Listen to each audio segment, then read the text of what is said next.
Ok. Límites y continuidad.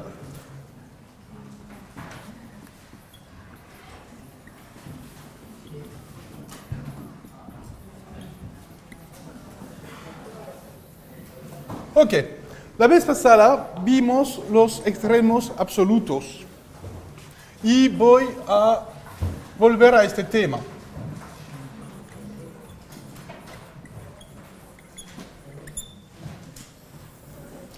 Entonces, el objetivo era demostrar que si yo tengo una función continua en un intervalo cerrado, entonces tiene a la vez al menos un máximo y un mínimo.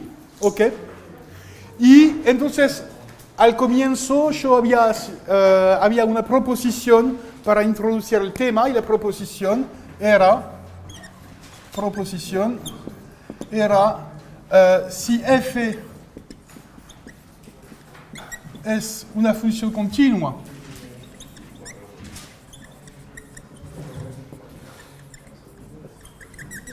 definida en un intervalo cerrado,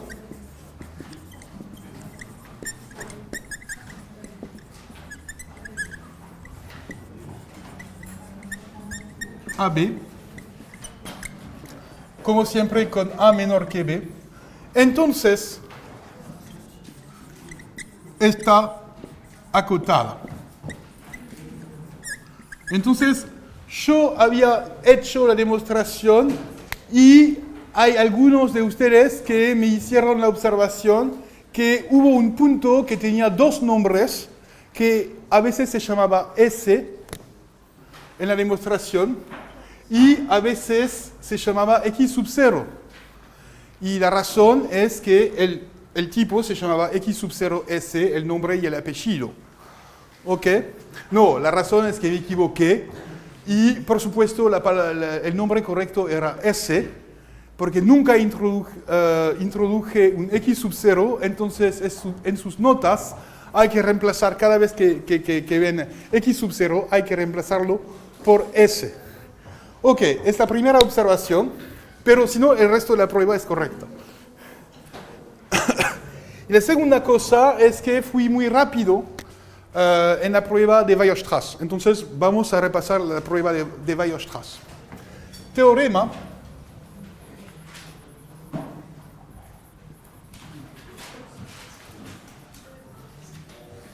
de Weierstrass. El teorema que dice, hay que ver la formulación. El teorema dice, si f es la misma hipótesis, es una función continua, definida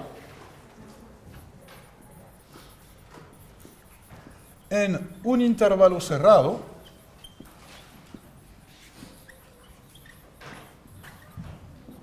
AB, entonces,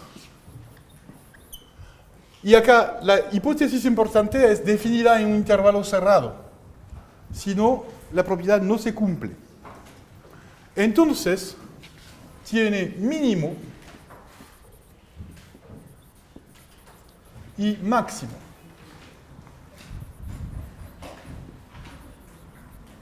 Es decir, existen dos puntos en el intervalo y ahora él se llama realmente X sub 0, tales que tengo que f de X sub 0 es siempre menor a f de X, que es menor a f de X1 para todo X en el intervalo AB. Ok, es decir, la función alcanza su mínimo en X sub 0 y alcanza su máximo en el punto X sub 1 y nunca, el valor de f de x nunca sale del intervalo entre f de x sub 0 y f de x sub 1. Entonces es lo que habíamos visto y yo voy a repasar la demostración porque me parece muy importante. Ok, entonces hay que demostrar, como siempre, no voy a demostrar todo, solo voy a hacer la mitad. Voy a mostrar la existencia del máximo absoluto. Y el resto se hace por simetría. Demostración. Vimos que por la proposición anterior... antes de hablar de la proposición anterior, hay que observar que esta condición expresa que la función f está acotada entre f de x sub 0 y f de x sub 1. Entonces, a partir de que tendremos el teorema de Weierstrass, pueden olvidar la proposición, porque el teorema de Weierstrass da más información que la proposición. La cosa es que la proposición solo sirve para preparar la demostración de Weierstrass. ¿Ok? Entonces, por la proposición anterior, existe el supremo.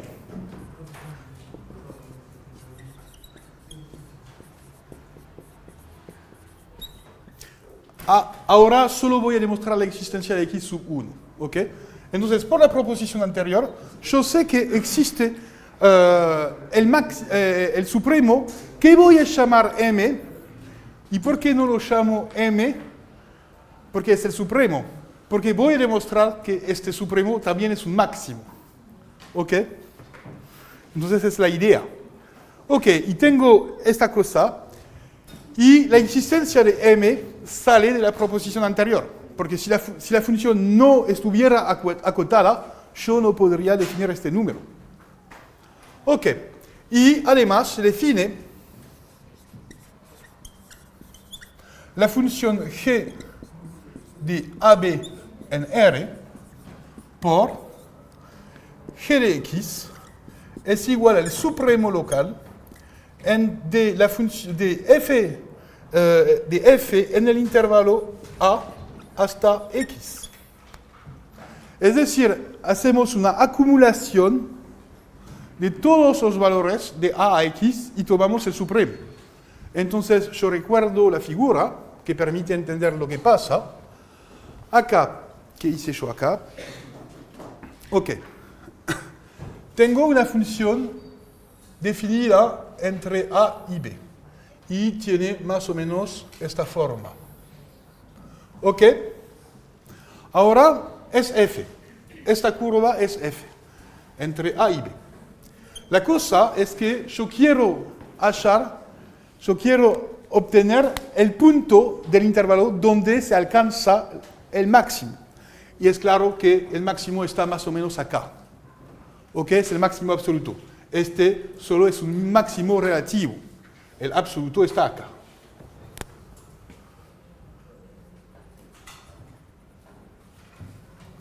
Ok. Queremos obtener este punto. La estrategia consiste en transformar la función que puede ser creciente, decreciente, creciente, es decir, una función que no es monótona, voy a transformarla en una función monótona creciente. Y es el truco que se hace acá. Es decir, g de x es la acumulación, es el supremo de todos los valores de f anteriores a x. Entonces, como acá la función es creciente, g coincide con f, porque cada vez el nuevo valor es mayor que los valores anteriores. Pero a partir de acá, lo que hace la función es esto. Porque acá bajan los valores y acá el supremo me dice, está acá. Y cuando yo llego acá, de vuelta, yo subo. Y acá, cuando llego a este punto, tengo que quedarme constante. Y al final, alcanzo al valor m, que es el supremo. ¿Claro? Porque al final es claro que, entonces hay que hacer algunas observaciones, pero las observaciones son que g es monótona creciente,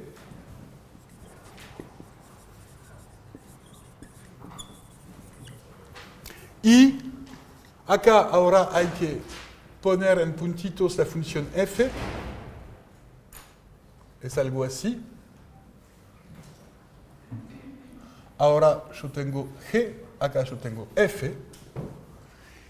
Y es claro que f g de A, ¿cuál es el valor de g de A? El valor de g de A es el supremo de f entre A y A. Entonces es f de A. Y g de B es el supremo de f entre A y B. Es el supremo global.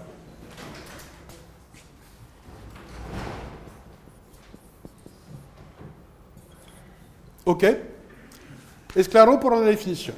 Entonces, ahora la idea es que sea x sub 1 el ínfimo.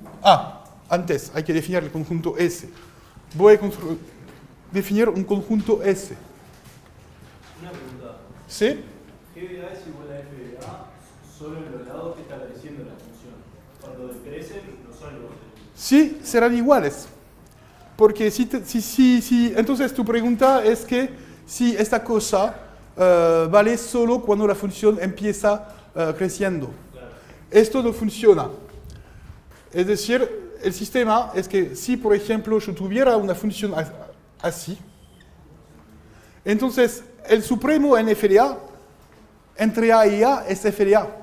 Y el supremo acá sería una función constante acá. Claro, o sea, lo que dice eso es que si es decreciente te toma... Exactamente, es una función que nunca decrece. Entonces la intuición es muy sencilla, es cuando la función f decrece, entonces g se queda constante hasta de que f vuelva al mismo valor. Y después, cuando f sube, la función g sube también. Y acá es claro que g en todo punto es el supremo de todo lo que había anteriormente en f.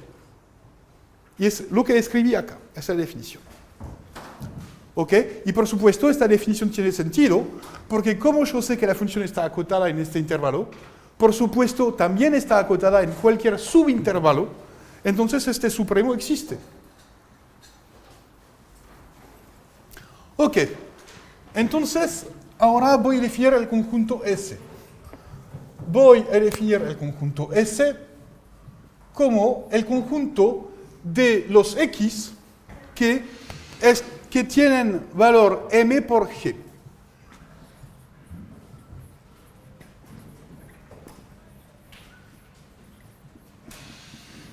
Es decir, esta parte final. ¿Ok? Esta parte final. Son esta gente. Ok. Y es claro que S por construcción no es un conjunto vacío, porque ya tenemos un elemento de S. Tenemos que B pertenece a S, porque G de B es igual a M. Entonces el conjunto no es vacío, está obviamente acotado porque está entre A y B, entonces tiene ínfimo.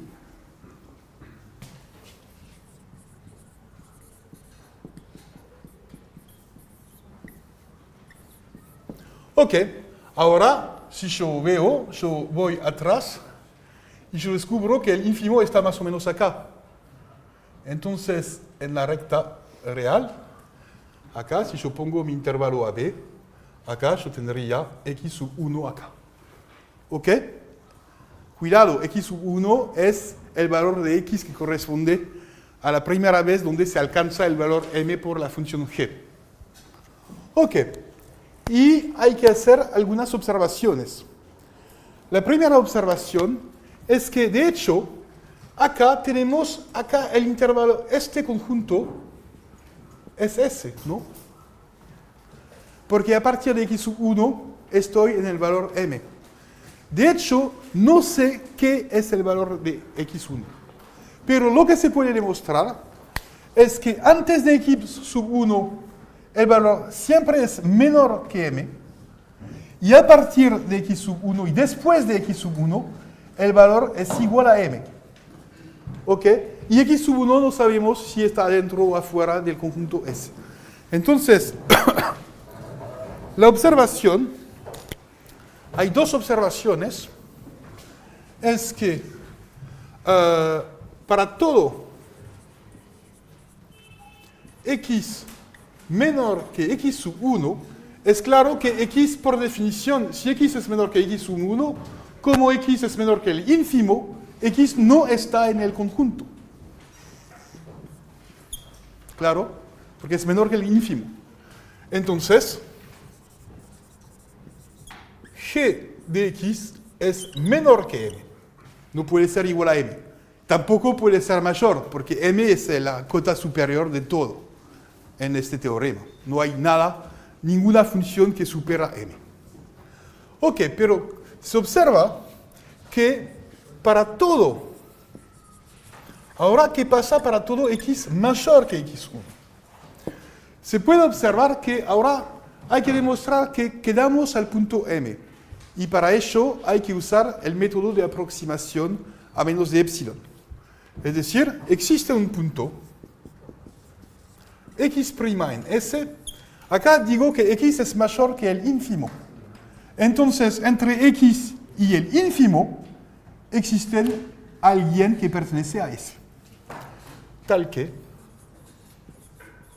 x sub 1 es mayor que x', que es mayor, x es mayor que x', es mayor que x1. Y eso es el ínfimo. ¿Ok? Pero acá yo sé que g de x' es igual a m. Porque está en el conjunto S. Y por definición, g de x' tiene que ser igual a m. Esa es la definición de S. Pero como la función g es monótona, yo deduzco que g de x es mayor o igual a g de x' y que es igual a m. Y como g de x siempre es menor o igual a m, entonces g de x es igual a m. Es decir, x pertenece a S.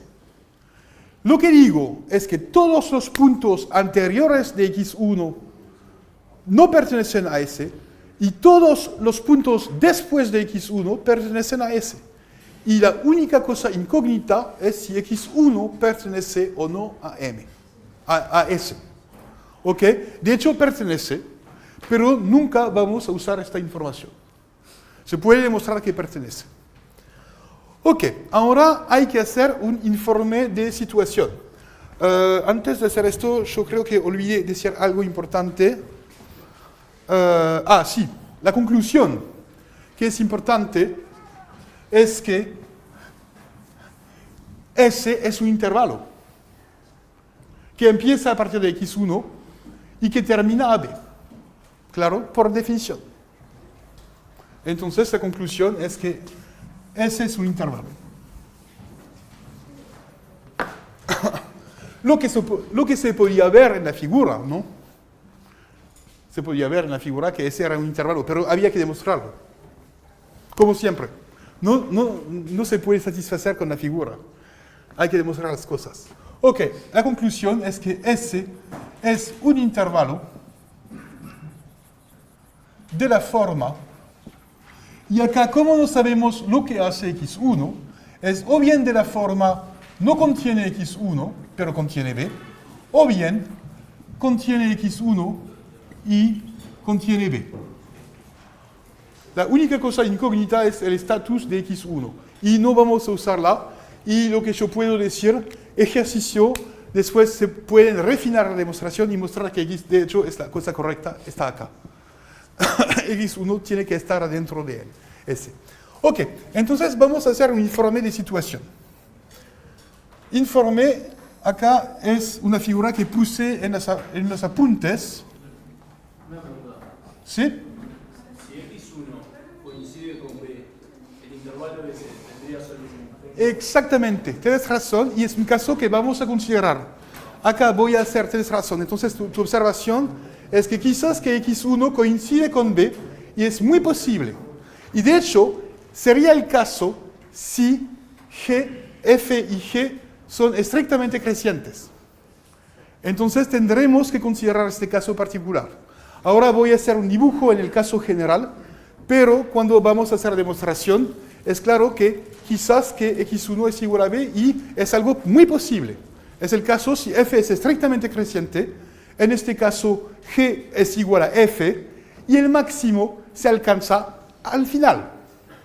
¿Claro? Entonces, es algo muy correcto. Pero voy a hacer el caso general. El problema es que yo debería hacer una figura distinta para cada caso. Y iríamos a morir, ¿no? Ok.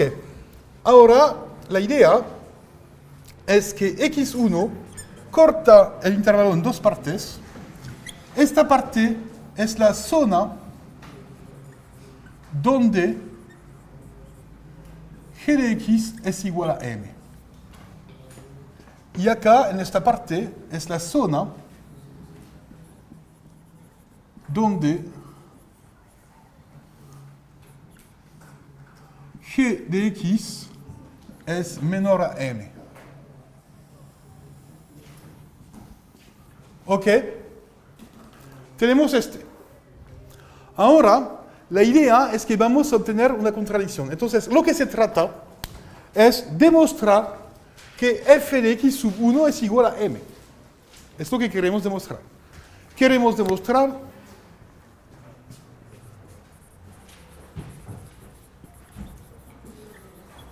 que f de x1 es igual a m. Si conseguimos hacer esto, terminamos. ¿Ok? Entonces, por el absurdo, voy a suponer que no es el caso. Por el absurdo, se supone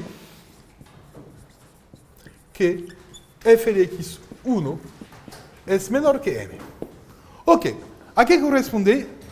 Por supuesto, es una hipótesis absurda, entonces voy a cambiar mi dibujo real por un dibujo absurdo. Lo que digo es que acá, no, quizás que f es menor que x sub 1, es decir, que al último momento la función f hace esto, alrededor de x1, ¿no? Tiene que subir bajar un poquito, y es así. Y lo que voy a demostrar, voy a obtener una contradicción, observando que si la función baja de repente para llegar a un punto menor que m, alrededor del punto voy a obtener un f que será menor que m, estrictamente menor que m. Y acá, como yo tengo algo menor, esta parte de g, necesariamente yo voy a obtener un punto después de x1 cuyo valor por g tendrá que ser menor que m. Y esto me va a dar la contradicción. Porque yo sé que todos los puntos después de x1 tienen que tener g de x igual a m. Y acá se ve en la figura.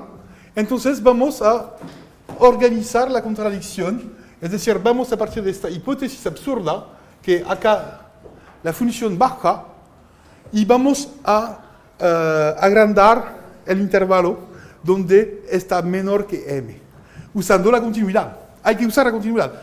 Hasta ahora nunca usé la continuidad. Sí, salvo para mostrar que estaba acotada. Pero ahora hay que usar la continuidad. Y voy a usar la continuidad en el punto x sub 1. Ok.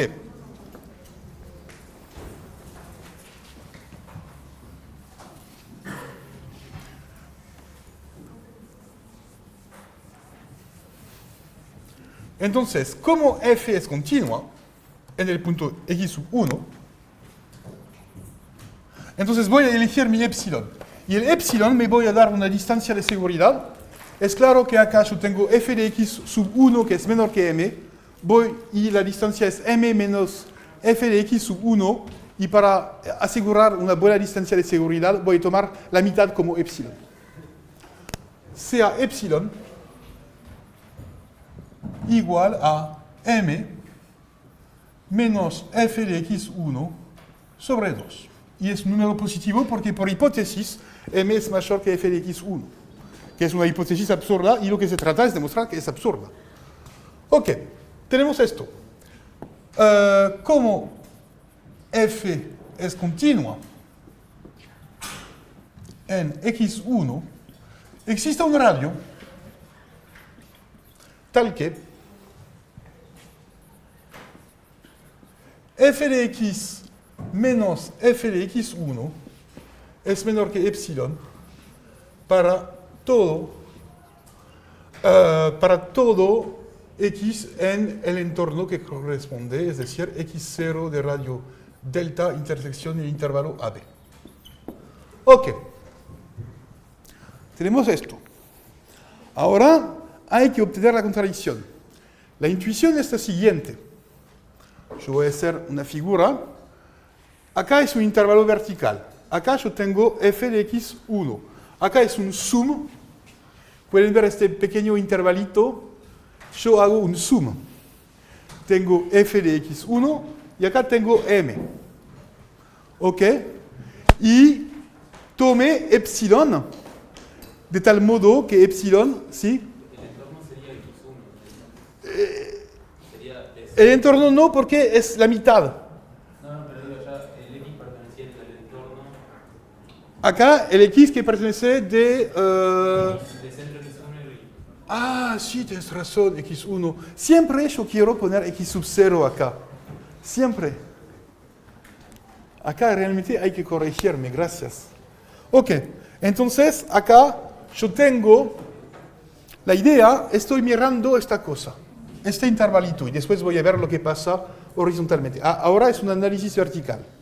Acá tomé como radio de seguridad epsilon, que es la mitad. Entonces el entorno está acá. Y es claro que si la función f se queda en esta banda horizontal, la función nunca va a superar esta cosa, que es el promedio entre f de x1 y m. Es lo que hay que demostrar. Pero entonces, de hecho, para todo...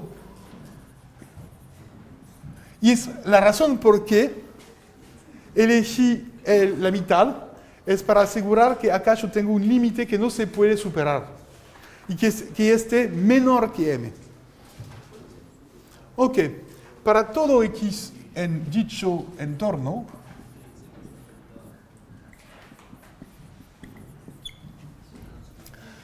¿qué tengo yo? Yo tengo f de x es claramente menor que f de x sub 0 más epsilon. Solo es una parte de la información acá. ¿Ok? ¿Es claro? F de x, la idea es que no me interesa lo que pasa por debajo. Lo que me interesa es lo que pasa por encima. Y esto hay que calcularlo. Es f de x... ¿por qué escribo siempre f? Es f de x1, f de x1, f de x1. Ok. F de x1 más m menos f de x1. Y si hacen las cuentas sobre 2, es este punto, ¿no?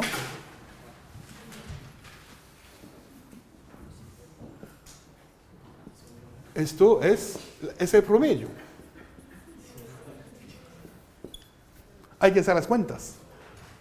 Pero es lo que digo acá, hay que relacionar la figura con las cuentas, que acá es una reducción al mismo denominador.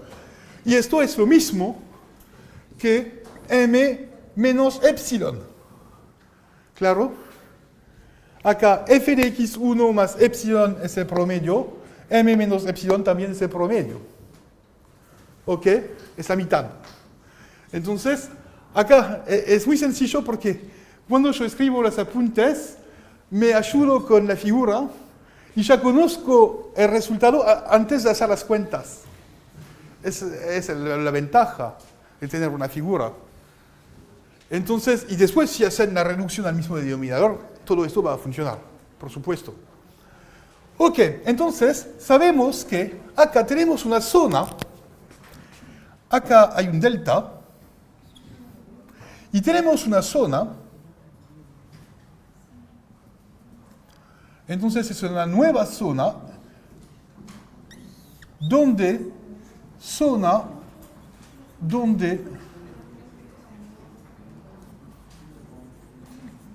f de x es menor que m menos epsilon. ¿Ok? Que corresponde a esta pequeña zona.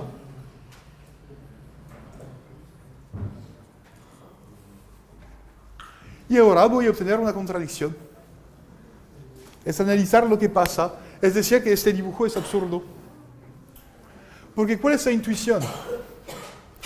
Si yo tomo un punto más o menos acá, el valor de G será ¿qué? Será el supremo de F en toda esta parte. Este supremo tendrá este supremo acá, hasta acá, que es menor que M, más, o el máximo de este supremo, que es menor o igual a M menos epsilon. Al final obtendré algo estrictamente menor que M. Y acá obtendré un punto acá, cuyo valor por la función G será menor estrictamente que M. Lo que es una contradicción porque sabemos que tiene que ser igual a M. Esa intuición. Ok, hay que escribirlo. Pero es la idea. Y no hay nada más. Ok, ahora, el problema es que no sabemos lo que pasa en este punto porque son entornos abiertos. Entonces, lo que voy a hacer es tomar un poquito antes y voy a tomar, como siempre, voy a añadir delta sobre 2. Entonces, se definen x1 menos, que es un punto un poquito antes, x1 menos, lo que me gustaría hacer es tomar x1 menos delta sobre 2. El problema es que si delta es gigantesco, quizás que delta es gigantesco, no sé. ¿Sí? ¿Puedes decir de nuevo lo que construiste antes? ¿Cómo? Lo que dijiste antes de empezar con eso. Dijiste, esta es la idea, no sé qué. Ah, la idea de la demostración, de la contradicción, la idea es que yo digo, es que voy a analizar, voy a escribir acá el punto que falta, que es x1 más. Acá yo sé que ahora la idea es que voy a evaluar el valor de G en este punto. El valor de G en este punto es el supremo de F de todo esto hasta esto. Yo puedo descomponer el problema en dos problemas. Primera parte de esto hasta esto, y después de esto hasta esto, y tomar el máximo. De esto hasta esto, yo sé que voy a obtener la función G de x1 menos, y ya sé que es menor que M. De esto hasta esto, voy a obtener un número menor que M menos epsilon, o menor o igual, porque como es un supremo, quizás que es menor o igual.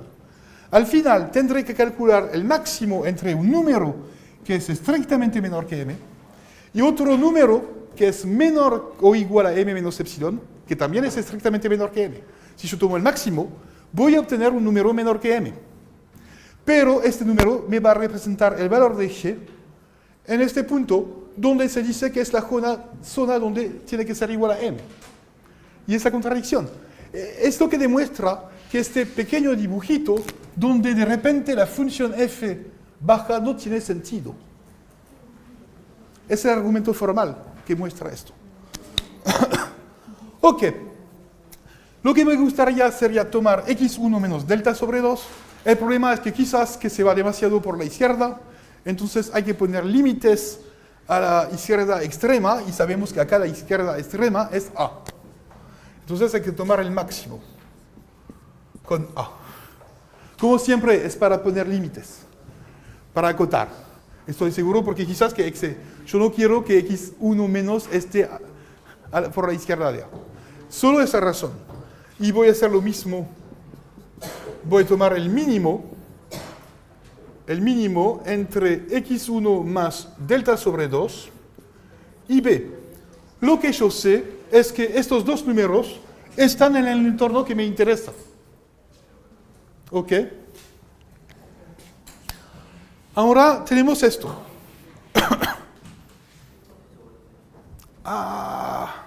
Ok. Voy a sobrevivir. Mi computadora se apagó.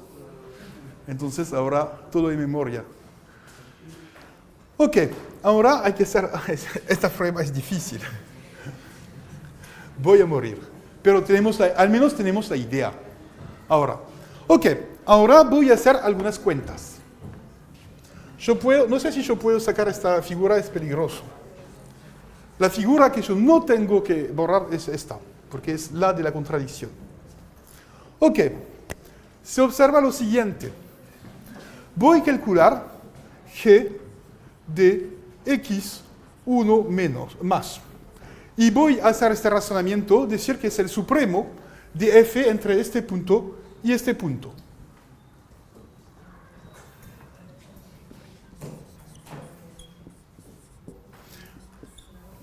Acá es la definición.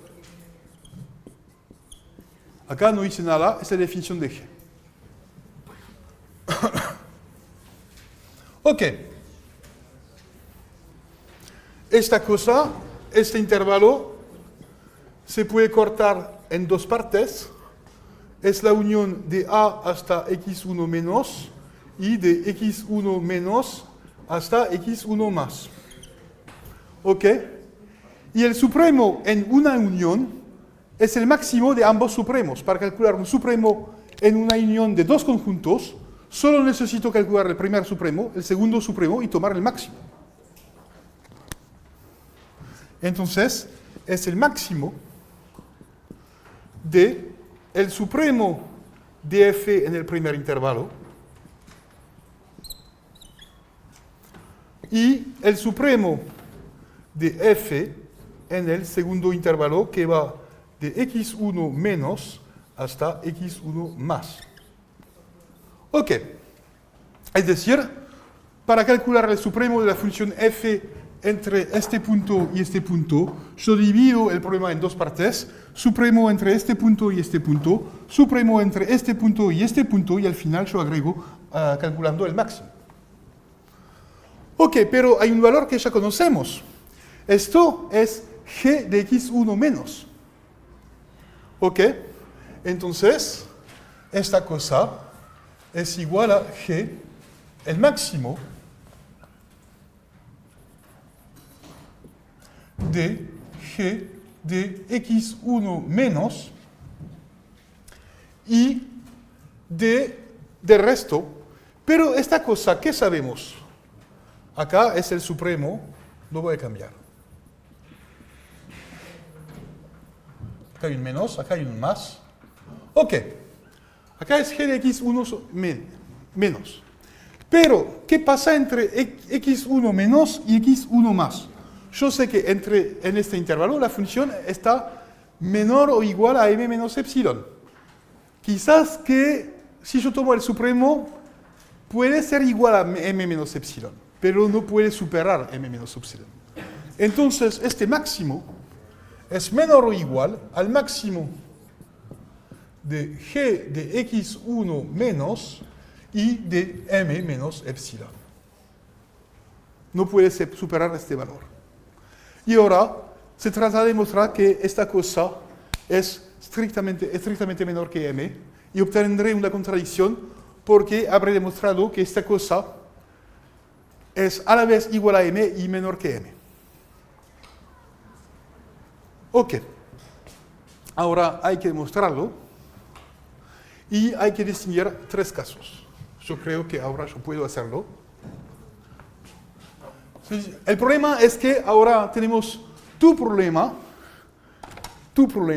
es que ahora depende de que si x1 es igual a b, o si es igual a a, o bien si está entre ambos. Entonces voy a diseñar los tres casos. Ok.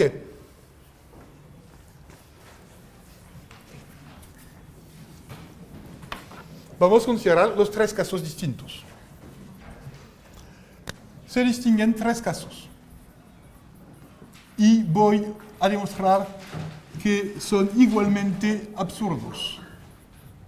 Primer caso, caso 1, voy a suponer que A es igual a x1 y es menor que b. Es decir, x1 se queda acá. Sería, por ejemplo, el caso si la función fuera constante. Entonces, el extremo máximo absoluto estaría alcanzado al comienzo. Entonces, en este caso tenemos algo absurdo. Pues tenemos que ahora hay que observar que más generalmente tenemos que A, que es igual a x1 menos, porque x1 menos está igual a A, que es igual a x1, pero esto es menor que x1 más, y esto es estrictamente menor que b. ¿Ok? Quizás que es menor o igual, no sé. Pero no es tan importante. No sé, vamos a poner menor o igual para estar seguro. La cosa importante es que x1 más esté mayor que x1. Ok, entonces en este caso tenemos claramente que g de x1 menos es igual al supremo de f en el intervalo a x1 más, es un más acá. Y esto, como a es igual a x1 menos, es igual al supremo de f de x1 menos a x1 más. Acá yo uso que a es igual a x1 menos. Y esto sabemos que es menor o igual a menos m menos epsilon. Pero por otro lado, sabemos que x1 más es mayor que x1. Luego, sabemos que g de x1 más es igual a m. Contradicción.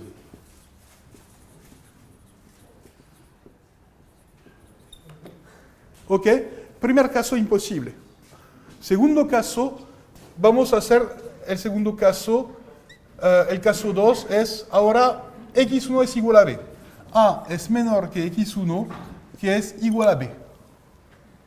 Y ahora vamos a usar cosas similares. Ahora tenemos que, en la figura anterior, yo sé ahora que b es igual a x1 es igual a x1 más. Entonces tenemos que b es igual a x1 más, que es igual a x1, pero x1 menos es menor. Y es mayor o igual a a, quizás que son iguales. Ok, ahora voy a hacer una contradicción similar y voy a usar esta desigualdad. Tenemos que g de x1 más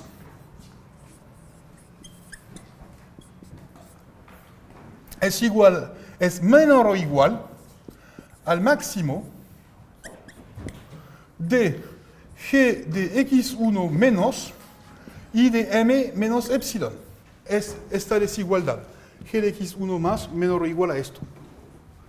Pero ahora sabemos que x1 menos es menor que x1. Entonces el g que corresponde es menor que m. Entonces este número es menor que m. Yo hago el máximo entre un número menor que m y otro número menor que m. El máximo tiene que ser que menor que m. ¿Ok? Pero, por otro lado,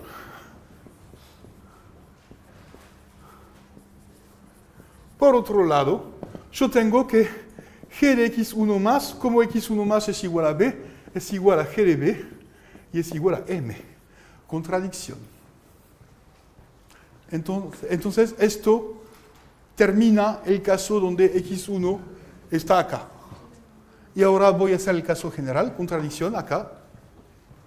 Entonces, de vuelta, contradicción.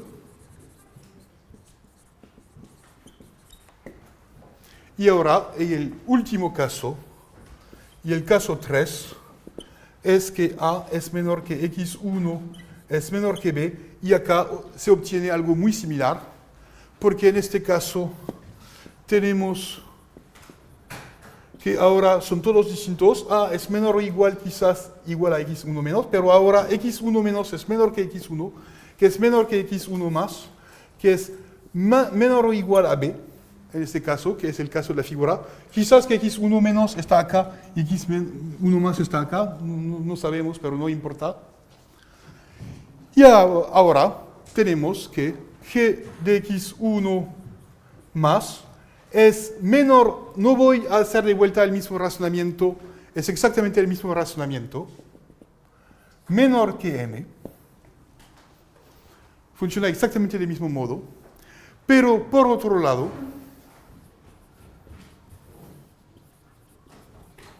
sabemos que x1 más es mayor que x1, entonces estamos en S, entonces g de x1 más es igual a m, contradicción.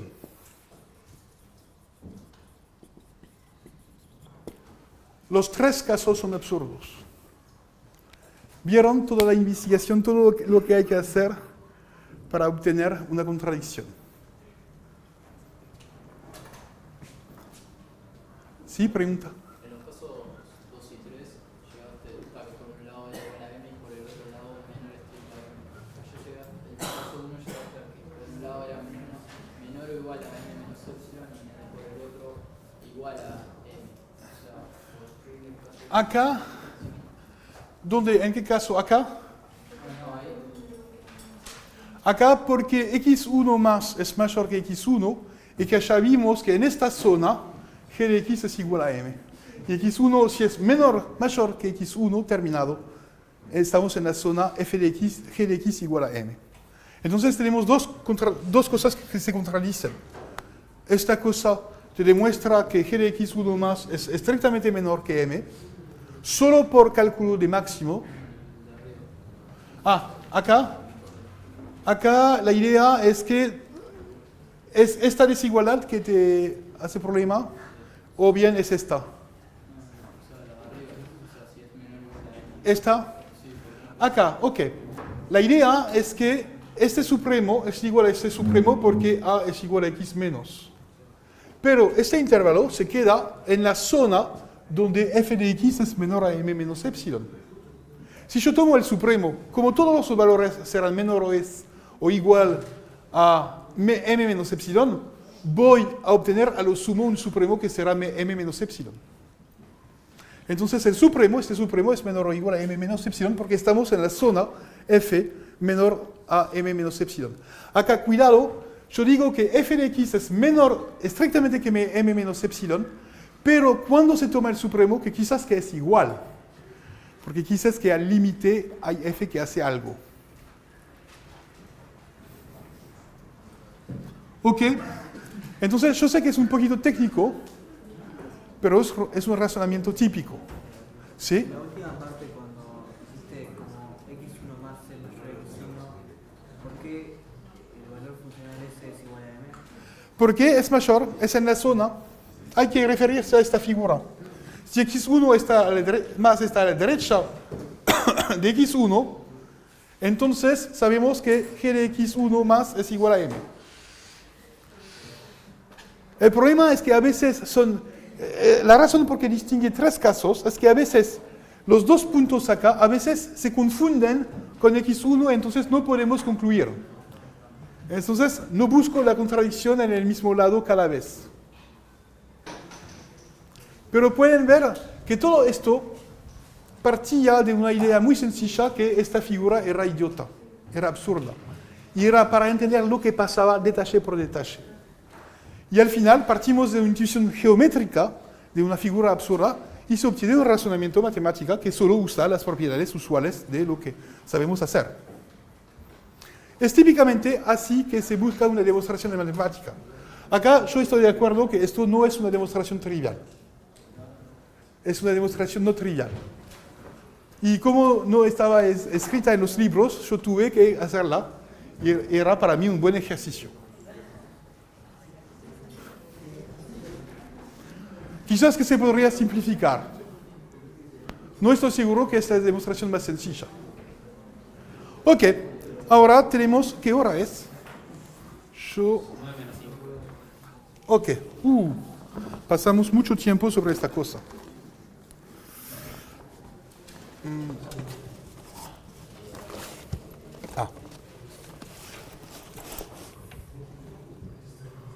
Ok, pero ahora tenemos el teorema de Weierstrass. Entonces después hay que hacer la misma cosa de vuelta para el mínimo. Ejercicio. No, hay un truco. El truco es decir, ok, yo sé que f, todas las funciones continuas tienen máximo en un intervalo cerrado. Ahora yo tomo la función f. Yo reemplazo f por menos f, ¿ok? como todas las funciones continuas en un intervalo cerrado tienen máximo, menos f tiene máximo. Yo tengo el máximo de menos f. Simetría de vuelta, y yo obtengo el mínimo de f, terminado. Entonces no tengo que hacer de vuelta la demostración.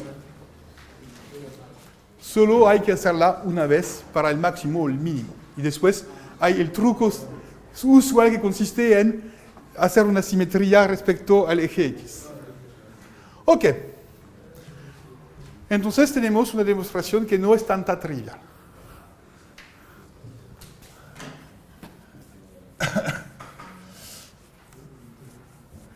Ahora, la consecuencia, que no voy a enunciar, solo voy a decirla, la consecuencia es que la imagen de todo intervalo cerrado por una función continua es un intervalo cerrado, porque es el intervalo entre el mínimo y el máximo.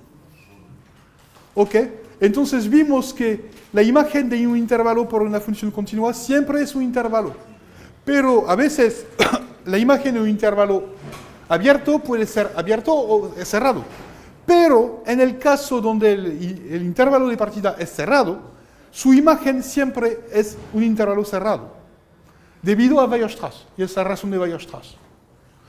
Entonces tenemos una idea de la transformación entre los intervalos abiertos y cerrados. Ahora voy a hablar de otro tema, que son las funciones inversas.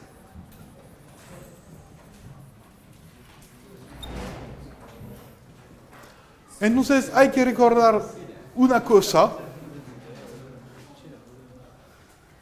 que es la siguiente. ¿Se acuerdan de la definición de función estrictamente creciente y decreciente? Sí, no tengo que recordar la definición, lo que es estrictamente creciente. La observación, que es una proposición, es que ahora es una proposición libre de continuidad. Voy a descomponer el problema en dos subproblemas, un problema sin continuidad y otro problema con continuidad. Ahora es el problema sin continuidad. Sea f una función cualquiera definida en un subconjunto de R cualquiera.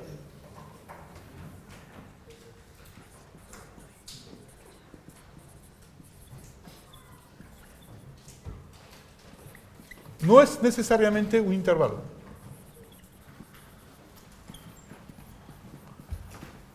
Si f es estrictamente creciente o decreciente, ¿qué se puede decir sobre la función? ¿Puede alcanzar dos veces el mismo valor? No. Entonces es inyectiva.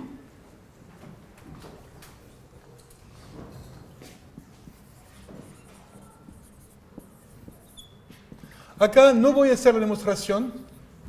Está en los apuntes y es fácil.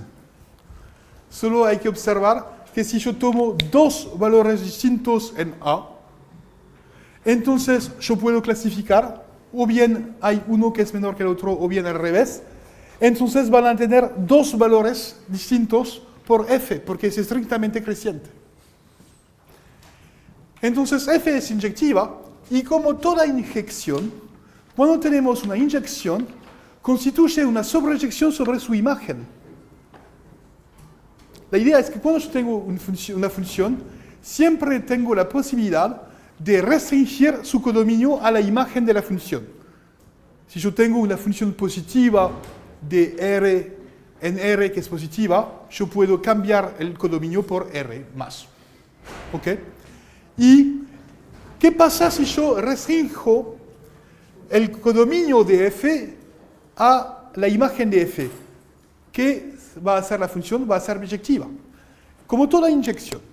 Entonces, es inyectiva y define una biyección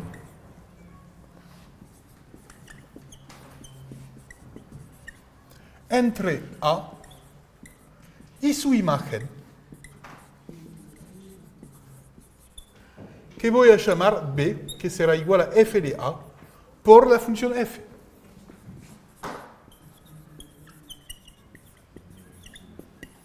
¿Ok? Entonces tengo una función estrictamente creciente, necesariamente es inyectiva, y cuando yo hago una restricción del codominio a la imagen, ahora es biyectiva. Lo que es claro. Es decir, yo olvido los valores afuera de la imagen.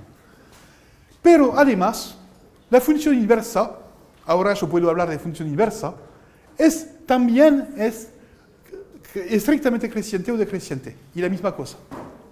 ¿Ok? Y además,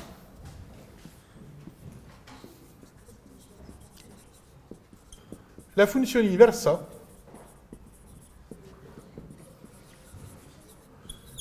que es f a la menos 1, ahora yo puedo definir la función inversa. Ya vimos la función inversa, ¿no?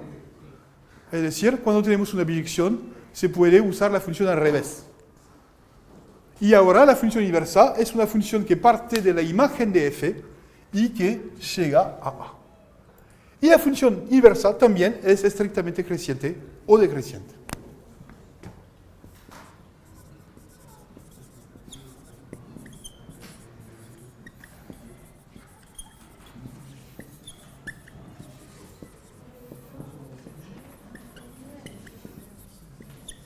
Ok. Una pregunta. Sí. Ahí, al lado de lo que hiciste proposición, sea de F de A, no sería de A a B. No de A a R, porque ahora yo considero una función numérica. Y después voy a restringir, antes, después, a posteriori. Porque en general no se sabe antes de haber definido F cuál es la imagen. ¿Cómo? Define una.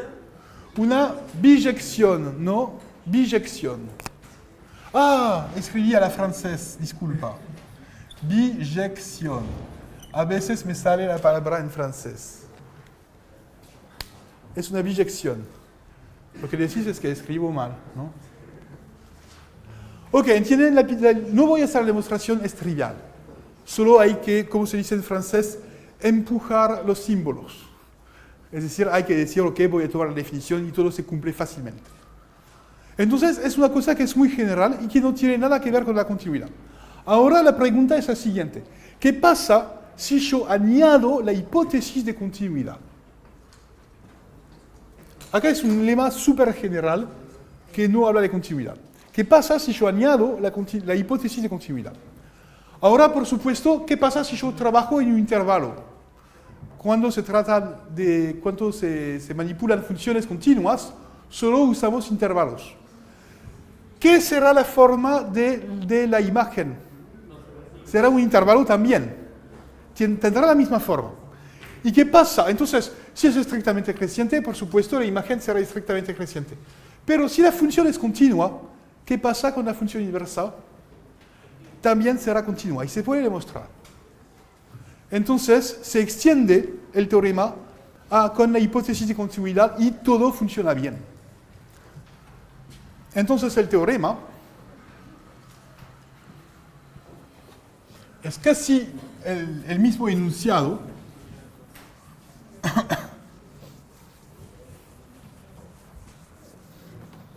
Teorema, si f ahora es una función definida en un intervalo R, es continua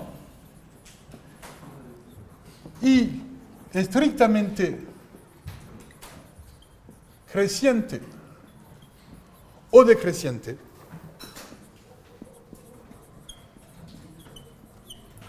entonces es inyectiva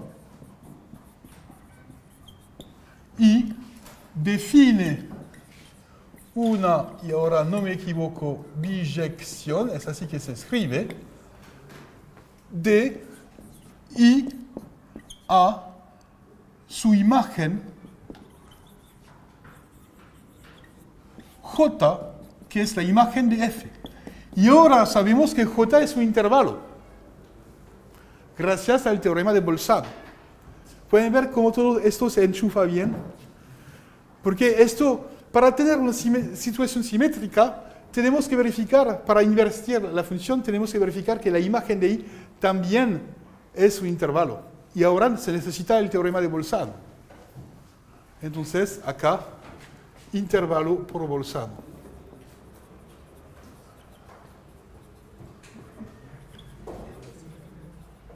Ok, además, la función inversa, ahora yo puedo hablar de la función inversa.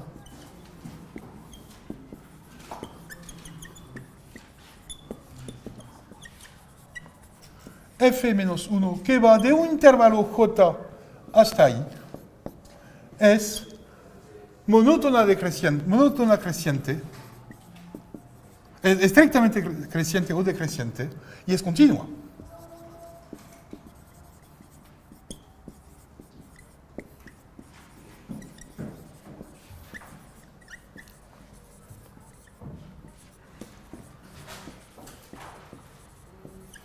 Y acá hay que hacer la figura, hay que representar esta cosa. Entonces, cuando tenemos una función continua, estrictamente creciente o decreciente, se puede invertir siempre. Que es la buena noticia del día. Es decir, no, porque es fácil, es un teorema que es fácil, no hay que verificar muchas cosas. Verificar que es continua, ya sabemos hacerlo, que es estrictamente creciente en general es fácil, entonces se puede invertir. Pero cuidado, hay que restringirla a la imagen de la función. Acá hay que hacer el dibujito que explica las cosas. Acá, si yo tengo una función f estrictamente creciente en I, tengo algo así. Por ejemplo. Y acá, verticalmente, yo tengo el intervalo J, ¿no? Esa figura. ¿Qué pasa si yo quiero obtener la gráfica de la función inversa? Hay que intercambiar los x y los y. Es una simetría respecto a la diagonal. Entonces, acá yo tengo esta figura, yo tengo j, y ahora yo tengo una figura así. Acá es f, y acá es f menos 1. Y es una simetría respecto a la diagonal. ¿Ok?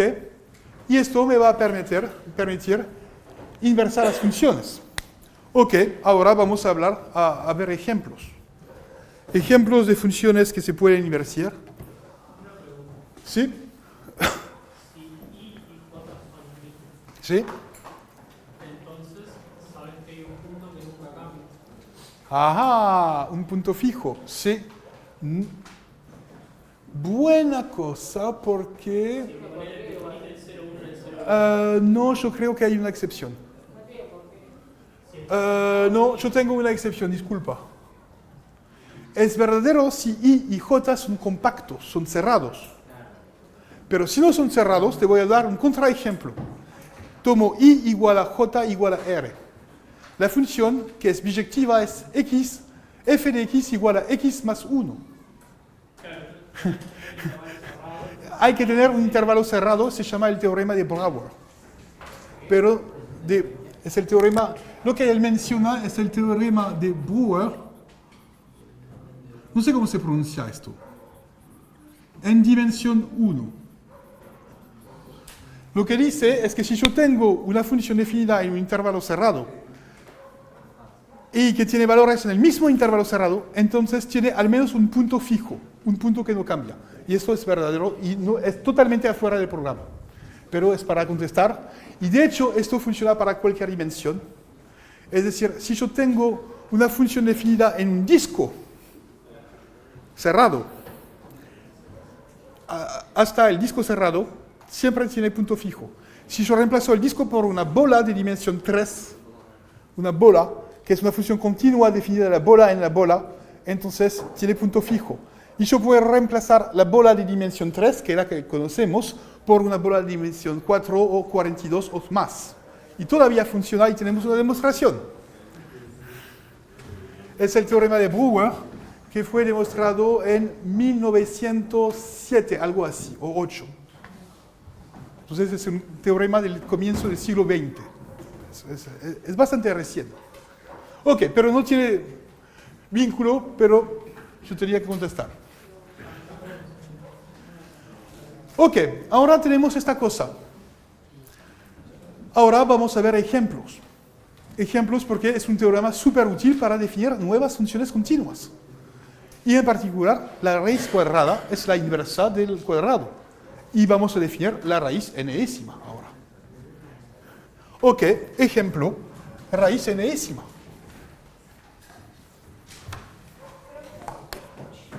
¿Sí?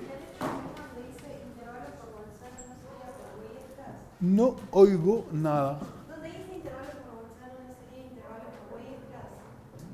Yo no entiendo lo que decís. ¿Entendés? Donde dice Bolzano va a Sí, acá no usé Bolzano para decir que la imagen era un intervalo. Weierstrass te va a decir que la imagen será cerrado, pero acá nunca supuse que era cerrado.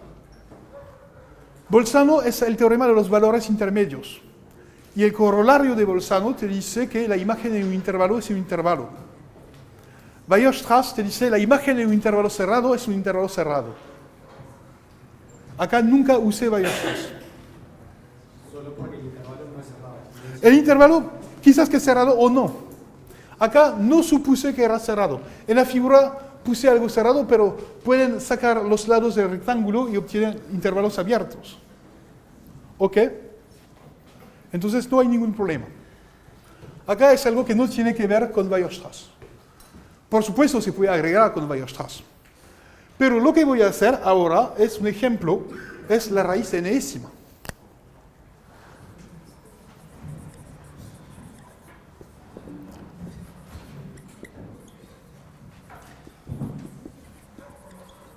Y esta primera cosa, hay dos ejemplos que vamos a ver, raíz enésima y la exponencial, que es la función inversa del logaritmo. Y es así que vamos a introducir dos funciones nuevas usando este teorema. No voy a demostrarlo, el teorema. La demostración está en los apuntes. Ok, ejemplo, función raíz enésima, sea yo me doy un n mayor o igual a 1, un entero, y sea la función f de 0 infinito hasta 0 infinito. Directamente me restringo a 0 infinito porque yo sé que la función de potencia no va a salir en los positivos, definida por f de x igual a x a la p. Y ya conocemos esta función.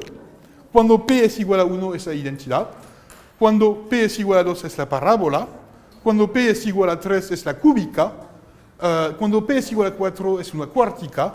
Y después, etcétera, etcétera. Pero luego es claro que es una función monótona creciente, estrictamente creciente. Entonces, f es continua y estrictamente creciente.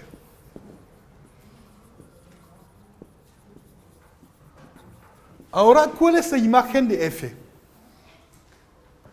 Hay que analizar lo que pasa en los extremos del intervalo. ¿Qué pasa en 0?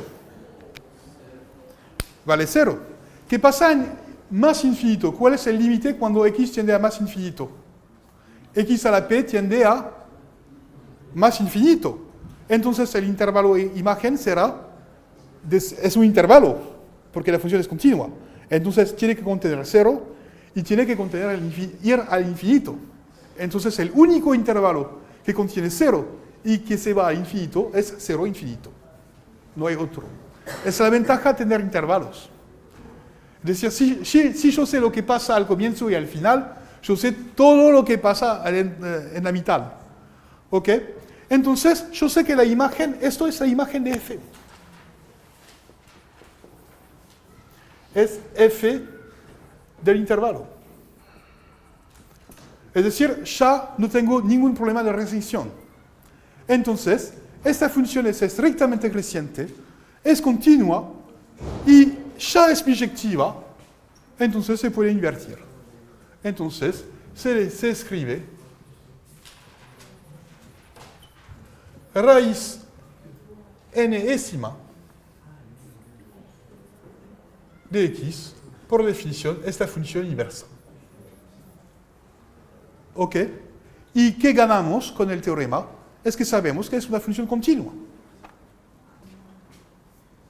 porque el teorema nos dice que ya sabemos que es estrictamente creciente, pero la información importante es que es continua. Entonces tenemos la raíz enésima y en los apuntes puse un ejercicio donde se trata de adivinar las propiedades de la raíz enésima. Y ahora tenemos una función definida, entonces la función raíz enésima, que voy a escribir así, es una función definida de 0 infinito hasta 0 infinito.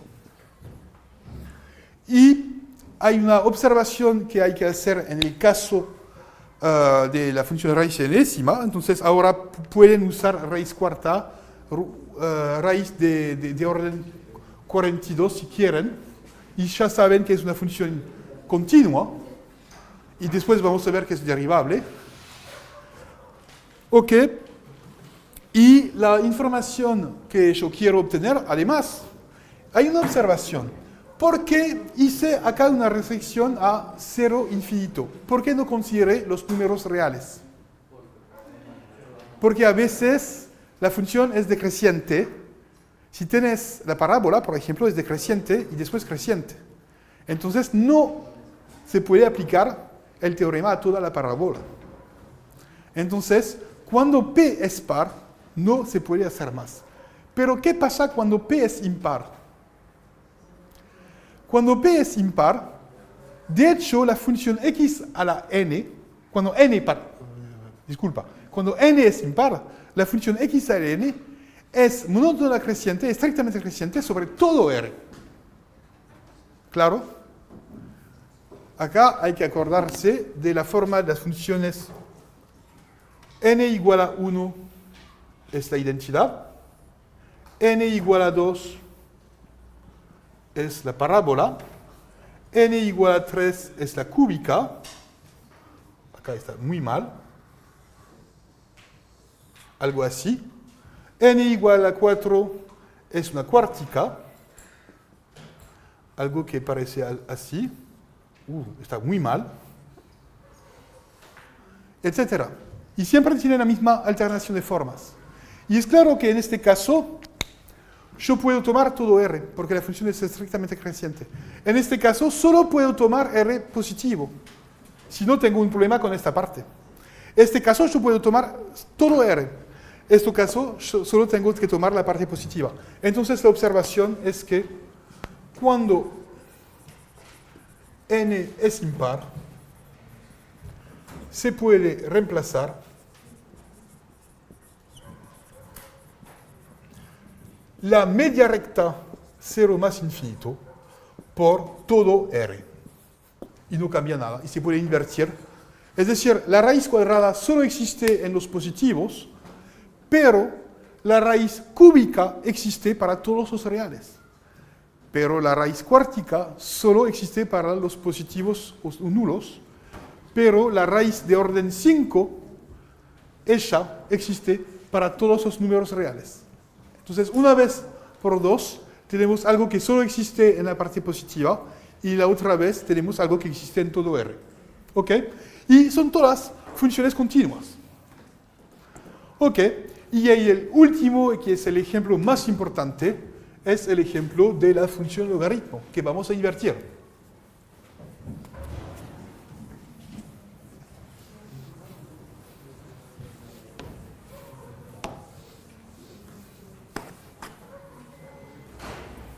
Entonces pueden ver que es un método súper importante en matemática para crear nuevas funciones continuas e invertir una función que ya existe. Entonces el otro ejemplo importante, acá en los apuntes hay un ejercicio donde puse cómo demostrar las propiedades usuales de las raíces enésimas. Es un ejercicio. Ejemplo, voy a considerar la función siguiente. Ahora, una función que es definida en R más hasta R y que a x me asocia f de x igual al logaritmo. Voy a tomar el logaritmo como función. ¿Qué sabemos sobre el logaritmo? ¿Es estrictamente creciente o no? Sí, es estrictamente creciente. ¿Es continua? Sí. Entonces, cada vez que tenemos continua más estrictamente creciente o decreciente, podemos aplicar el teorema.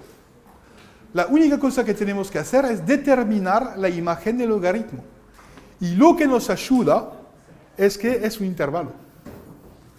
Si no, sería muy difícil determinar la imagen del logaritmo. Pero si es un intervalo, solo hay que examinar lo que hace el logaritmo en sus extremos. Entonces, tenemos que f es estrictamente creciente más continua. ¿Qué es el límite del logaritmo de x cuando x tiende a 0 por valores positivos? Ya vimos, es que menos infinito. Acá el logaritmo, saben que el logaritmo de 1 es igual a 0, logaritmo de algo menor que 1 es negativo, y cuando yo voy hacia 0, esto tiende a menos infinito. Y el límite del logaritmo de x, cuando x tiende a más infinito, acá son cosas que existen en los apuntes, hay ejercicios para demostrarlo, es más infinito. Ya vimos que el logaritmo de x tiende a infinito. Entonces, la curva del logaritmo es algo así, solo está definida en la parte positiva. Acá en 1 tenemos 0, acá tenemos una derivada 1. Algo así. Es el logaritmo. Ok, entonces, ¿cuál es la imagen? Es un intervalo. Es un intervalo que va de menos infinito a más infinito. Entonces, ¿cuál es el intervalo? ¿Cuál es el intervalo que va de menos infinito a más infinito? Hay un único, se llama R. Pueden ver el interés del teorema de Bolzano. Esto nos permite determinar directamente la imagen solo determinando lo que pasa en los extremos del intervalo de partida. Ok, luego, la imagen, el logaritmo de R más, es decir, la imagen por el logaritmo de R más, es R. Ahora, se puede invertir. ¿Cuál es el nombre de la función inversa del logaritmo? Es la exponencial. Entonces, definición. Yo voy a definir exponencial como el logaritmo, función inversa, y es una función que va de R hasta R más. Y es una función estrictamente creciente y continua. Ahora, si yo hago el dibujo, la exponencial es un dibujo simétrico, donde ahora yo tengo todo R, pero solo voy a usar la parte I positiva. Tendré acá una diagonal, acá esto va a tender a 0, y esto va a tender a más infinito. Y tenemos exponencial. ¿Ok? Entonces es continua y no hay más cosas que decir. No sé si yo tengo mucho tiempo. Ah, sí, hay que hablar de la propiedad fundamental. Entonces, acá para revisar la exponencial, pueden usar los ejercicios de los apuntes. La regla es que cuando estoy cansado de escribir demostraciones, transformo los problemas en ejercicios. No, pero esto es un ejercicio fácil. Es decir, tenemos una propiedad fundamental del logaritmo. ¿Qué dice la propiedad fundamental del logaritmo? En una frase. Dice que el logaritmo transforma multiplicaciones en sumas. Y no dice más. ¿Qué va a hacer la exponencial? Va a transformar sumas en productos. Va a hacer las cosas al revés. ¿Ok? Porque es un intercambio entre el dominio y la imagen. Y es así que hay que entender la matemática. Es mucho más fácil cuando tenemos más distancia sobre el tema. ¿Ok? Entonces, para mí el logaritmo, cuando yo tengo que explicar el logaritmo a mi sobrino, él me dice, pero ¿cuál es el logaritmo? El logaritmo es la función que transforma los productos en sumas.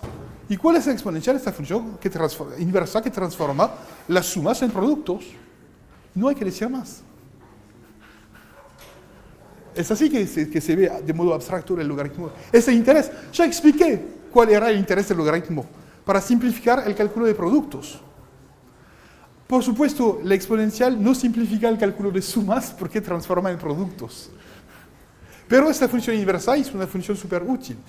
Entonces, la propiedad fundamental del logaritmo, voy a terminar con este tema.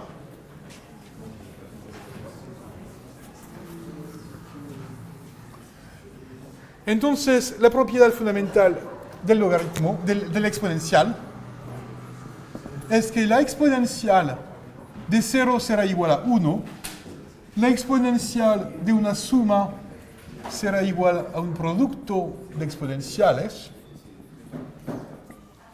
y la exponencial de un opuesto será igual a ¿qué? A el inverso de la exponencial. Es súper interesante porque la existencia de una biyección entre R más y R que transforma sumas y productos dicen que topológicamente no hay ninguna diferencia esencial entre la suma y el producto, lo que es súper recontraintuitivo. Porque desde que fuimos niños pensábamos que había una cosa que era la suma, otra cosa que era el producto, que era mucho más complicada, que necesita mucho más cuentas, pero topológicamente tiene la misma naturaleza porque hay una función que transforma una en la otra y recíprocamente. ¿Ok? Y de hecho, ahora se define cuál es el valor del exponencial de 1. No se sabe, es un número complicado. Si yo tomo el valor del exponencial de 1 en la figura acá, no sé si hice algo exacto, pero acá es la exponencial de 0, la exponencial de 1 normalmente, y hice algo muy falso, debería ser algo así, y acá es 2, esto, con puntitos, y es el famoso número E. Entonces esa definición de E, ahora yo puedo introducir la constante E, se define esta exponencial de 1.